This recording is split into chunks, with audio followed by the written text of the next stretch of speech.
जय श्री राम मित्रों। श्रीमद् वाल्मीकि रामायण के शब्द से है पाठ की इस नई वीडियो में आपका स्वागत है। मैं हूं योगेश समदर्शी। मित्रों, बालकांड के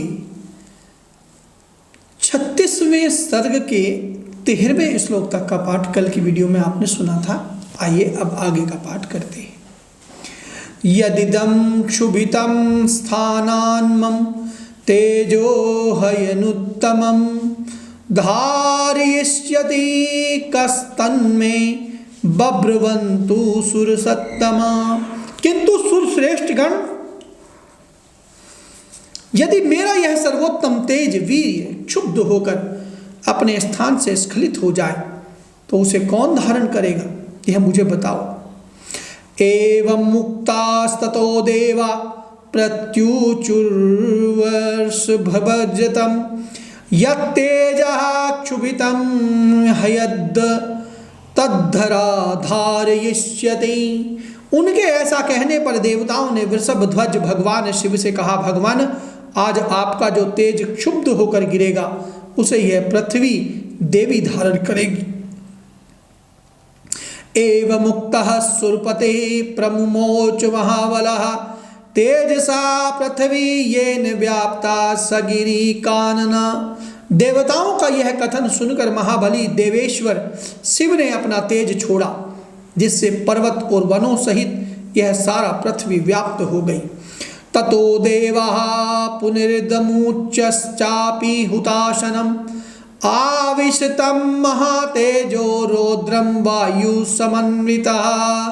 तब देवताओं ने अग्निदेव से कहा, अग्नि, तुम वायु के सहयोग से भगवान शिव के इस महान तेज को अपने भीतर रख लो। तदग्निना पुनर्व्याप्तं संजातं श्वेत पर्वतं दिव्यं श्रवणं चैव पावकादित्य सन्निभम्। अग्नि से व्याप्त होने पर वह तेज श्वेत पर्वत के रूप में परिणत हो गया। साथ ही वहां दिव्य सरकंडों का वन भी प्रकट हुआ, जो अग्नि और सूर्य के समान तेजस्वी प्रतीत होता था। यत्र जातो महातेजः कीर्ति कार्तिकेय अग्निसंभवा अथो मां च शिवं चैव देवा सरसिगणास्तथा पूज्यामासुरत्यर्थं सुप्रीतमनस्तदा। उसी वन में अग्नि जनित महातेजस्वी कार्तिकेय का प्रादुर्भाव हुआ। तदंतर महर्षियों सहित देवताओं ने अत्यंत प्रसन्न चित्त होकर देवी उमा और भगवान शिव का बड़े भक्ति भाव से पूजन किया। अथ शैल सुताराम त्रिदासिनंदिनं ब्रवीत समुन्य शपथ स्त्रवान क्रोध संरक्त लोचना। श्री राम इसके बाद गिरिराज नंदिनी उमा के नेत्र क्रोध से लाल हो गए।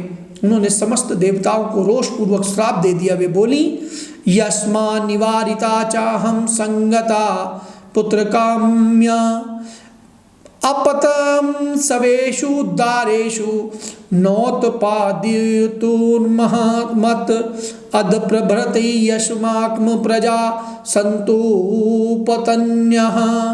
देवताओं, मैंने पुत्र प्राप्ति की इच्छा से पति के साथ समागम किया था, परंतु तुमने मुझे रोक दिया। अतः तुम लोग भी अपनी पत्नियों से संतान उत्पन्न करने योग्य नहीं रह जाओगे। आज से तुम्हारी पत्नियां संतानोत्पादन नहीं कर सकेंगी, संतानहीन हो जाएंगी। एवं मुक्त्वा सुरान सर्वान शशाप पृथ्वीमपि अवनेनेक रूपा त्वं बहु भार्या भविष्यसि। सब देवताओं से ऐसा कहकर उमा देवी ने पृथ्वी को भी शाप दिया। भूमे तेरा एक रूप नहीं रह जाएगा, तू बहुतों की भार्या होगी। न च पुत्र कृताम प्रीतिम मत क्रोध कलुषीकृता प्रापयसि त्वं सुदुर्मेधो मम पुत्र मनिच्छति। खोटी बुद्धि वाली पृथ्वी, तू चाहती थी कि मेरे पुत्र ना हो, अतः मेरे क्रोध से कलुषित होकर तू भी पुत्र जनित सुख या प्रसन्नता का अनुभव न कर सकेगी। तान सर्वान पीड़ितान दुष्ट्वा सुरान सुरपतिस्तदा गमनायोपचक्राम दिशम वरुण पालिताम उन सब देवताओं को उमा देवी के श्राप से पीड़ित देख देवेश्वर भगवान शिव ने उस समय पश्चिम दिशा की ओर प्रस्थान किया। सगत्वा तप आतिष्ठित पार्श्वे तस्योत्तरे गृहे हिमवत प्रभवे श्रृंगे सह देव्या महेश्वरः। वहां से जाकर हिमालय पर्वत के उत्तर भाग में उसी के एक शिखर पर उमा देवी के साथ भगवान महेश्वर तप करने लगे। एषते विस्तरो राम शैलपुत्र्या निवेदिता गंगाया प्रभवम चैव शृणु मे सह लक्ष्मण। लक्ष्मण सहित श्री राम, यह मैंने तुम्हें गिरिराज भीमवान की छोटी पुत्री उमा देवी का विस्तार वृत्तांत बताया है। अब मुझसे गंगा के प्रादुर्भाव की कथा सुनो। इत्यादि से श्रीमद् रामायणे वाल्मीकि आदि काव्य बालकांडे 38 सर्गः। इस प्रकार वाल्मीकि निर्मित आर्ष रामायण आदि काव्य के बालकांड में 36वां सर्ग पूरा हुआ। 37 सर्गः गंगा से कार्तिकेय की उत्पत्ति का प्रसंग। तप्यमाने तदा देवेशेन्द्रो साग्निपुरोगमः सेनापतिं भीपत सन्तः पितामहमुपागमन्। जब महादेव जी तपस्या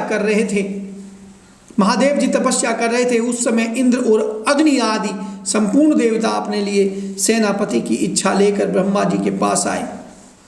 ततो ब्रवन् सुराः सर्वे भगवन्तं पितामहं प्रणिपत्य सुराराम सेन्द्रासाग्नि पुरोगमः।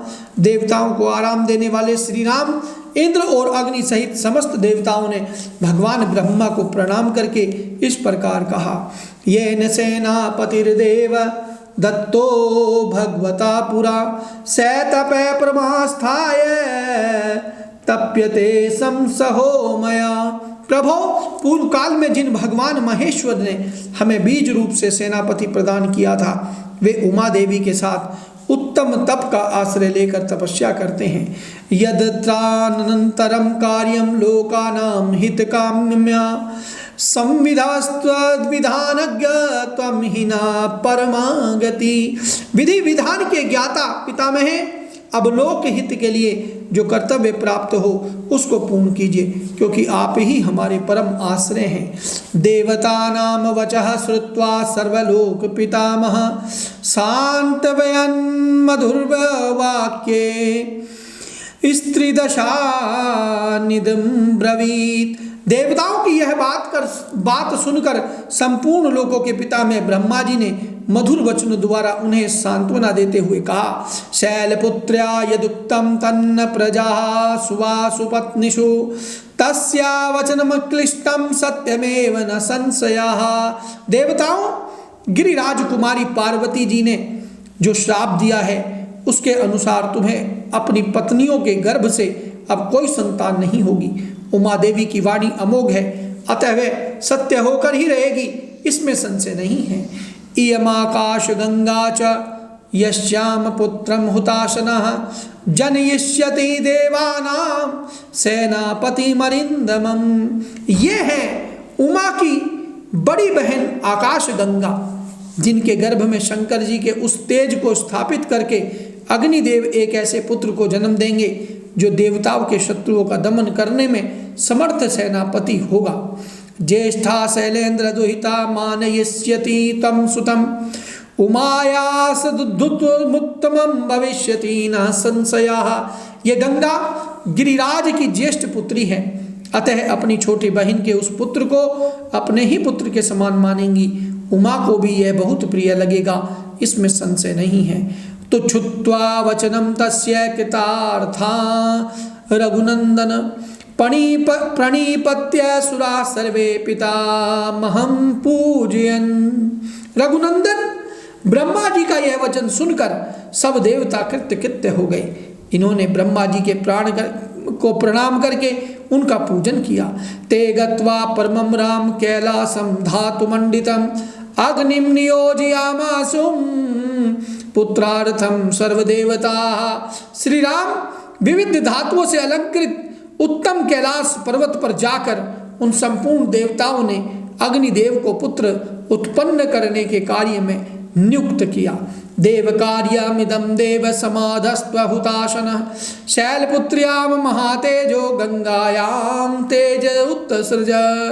वे बोले, देव हुताशन यह देवताओं का कार्य है, इसे सिद्ध कीजिए। भगवान रुद्र के उस महान तेज को अब आप गंगा जी में स्थापित कर दीजिए।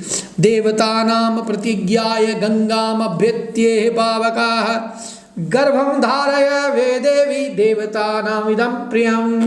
तब देवताओं से बहुत अच्छा कहकर अग्निदेव गंगा जी के निकट आए और बोले, देवी आप इस गर्भ को धारण करें, यह देवताओं का प्रिय कार्य है।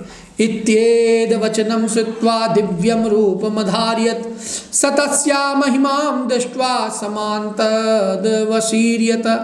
अग्निदेव की यह बात सुनकर गंगा देवी ने दिव्य रूप धारण कर लिया। उनकी यह महिमा, यह रूप वैभव देखकर अग्निदेव ने उस रुद्र तेज को उनके सब ओर बिखेर दिया।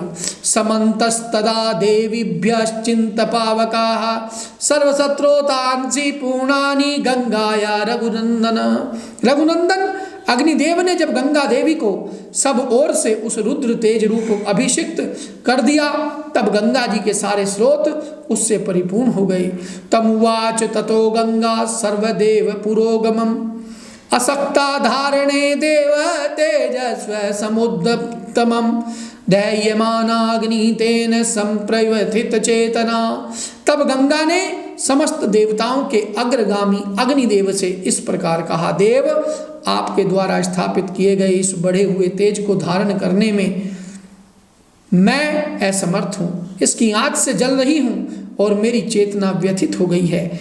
अथा ब्रवीददं गंगा सर्वदेव हुताशनः इह हेमवते पार्श्वे गर्भोयम सनिवेश्यताम। तब संपूर्ण देवताओं के भविष्य को भोग लगाने वाले अग्निदेव ने गंगा देवी से कहा, देवी हिमालय पर्वत के पार्श्व भाग में इस गर्भ को स्थापित कर दीजिए। सित्वा तमग्नो अग्निवचो गंगा तम गर्भमति भास्वरम उत्सर्जा महातेजः स्रोतोभ्यो ही तदा नघ। निष्पाप रघुनंदन अग्नि की यह बात सुनकर महातेजस्विनी गंगा ने उस अत्यंत प्रकाशमान गर्भ को अपने स्रोतों से निकालकर यथोचित स्थान में रख दिया। यदस्या निर्गतम तस्मात् तप्त जाम्बून्द प्रभम कांचनम धरणीं प्राप्तम हृदयमतुल प्रभम ताम्रम क्राशन्यासं चैव तैक्षणया देवाभिजायत। गंगा के गर्भ से जो तेज निकला वह तपाए हुए जम्बूनद नामक सुवर्ण के समान कांतिमान दिखाई देने लगा।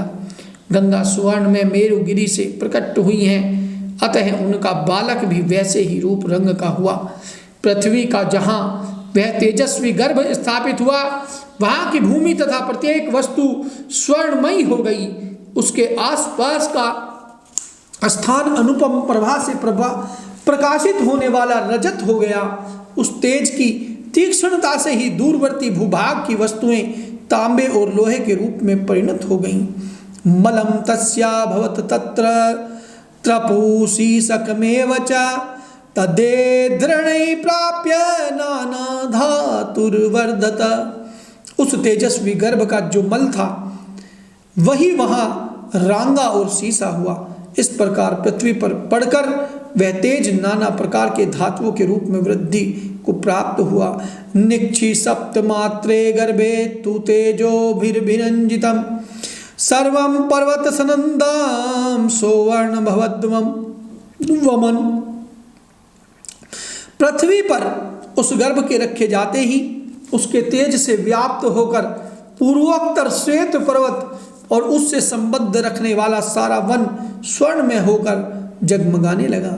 जात रूप मिति ख्यातम तदा प्रभृति राघव सुवर्णम पुरुष व्याघ्र हुतासन संप्रभम तृण वृक्ष लता गुल्मम सर्वम भवती कांचनम।